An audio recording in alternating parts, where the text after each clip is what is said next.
খুব ভাগ্যবান আমাদের নেতা বাংলাদেশের প্রথম রাষ্ট্রপতি বাংলাদেশের জন্য যুদ্ধ করেছেন, নিজে যুদ্ধ করে দেশ স্বাধীন করে আমাদেরকে স্বাধীন দেশ উপহার দিয়েছিলেন।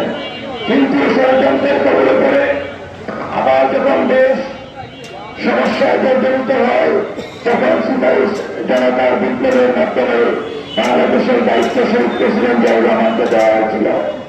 শহীদ প্রেসিডেন্ট জিয়াউর রহমান ৩.৫ বছরের রাজনীতিতে ৩.৫ বছরের বাংলাদেশের ক্ষমতা পেয়ে উনি বাংলাদেশকে একটি নাজিম টাইগারের রাষ্ট্রে পরিণত করেছিলেন।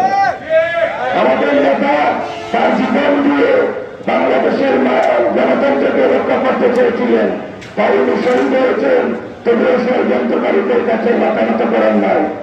আমাদের নেত্রী দেশনেত্রী বেগম খালেদা জিয়া ৯ বছর যুদ্ধ করে স্বৈরাচারী শেখ হাসিনাকে পতন করে বাংলাদেশের সংসদীয় সরকার প্রতিষ্ঠা করেছিলেন। দেশনেত্রী বেগম খালেদা জিয়াকে শত অন্যায় অত্যাচার নির্যাতনের পরেও উনি কিন্তু ইন্ডিয়ান তালেদার হাসিনার কোনো কিছুতেই উনি মাথা নত করেন নাই।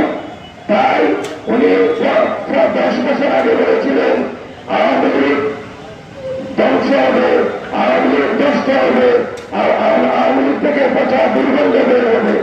উনার কথাই সত্য হচ্ছে। আজকে আওয়ামী লীগ থেকে দুর্গন্ধ বের হচ্ছে, শেখ হাসিনা পালিয়ে গিয়েছে, আওয়ামী লীগের কাউকে খুঁজে পাওয়া যাচ্ছে না।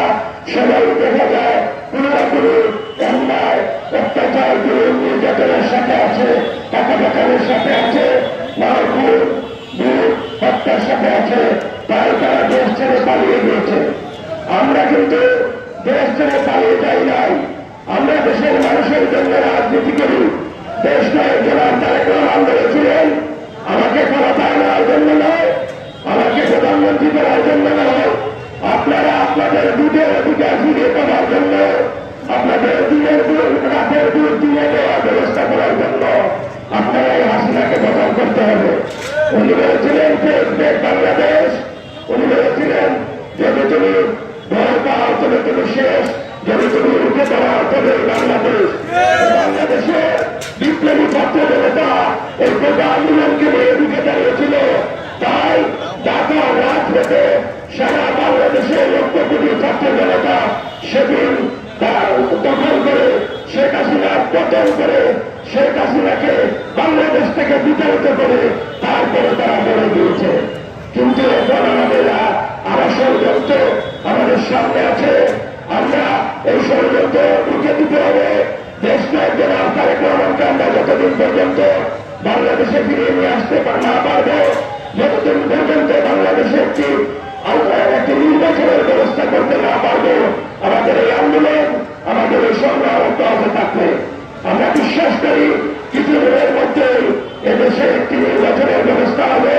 সেই নির্বাচনে বাংলাদেশের মানুষ দিনের দুধ দিনেই দিবে, আমার দুধ আমি দিবে, যাকে ইচ্ছা তাকে দিবে, এবং এই দুধের মাধ্যমে বিএনপিকে জনতায় নিয়ে আসবে। বিএনপির নেত্রী দেশনেত্রী বেগম খালেদা জিয়া বলেছে, দেশটার তারেক রহমান বলেছে জনগণই সকল ক্ষমতার উৎস, জনগণই সকল ক্ষমতার উৎস। তাই জনগণকে বাদ দিয়ে কোনো কিছু হবে না। তাই আমরা জনগণের জন্য কাজ করি, জনগণের জন্য আমরা রাজপথে আছি। আপনাদের বুঝের মাধ্যমে ৮-৯ কাল দেশনেত্রী বেগম খালেদা জিয়া এবং দেশটার জনাব তারেক রহমান এদেশের মানুষের দায়িত্ব নেবেন।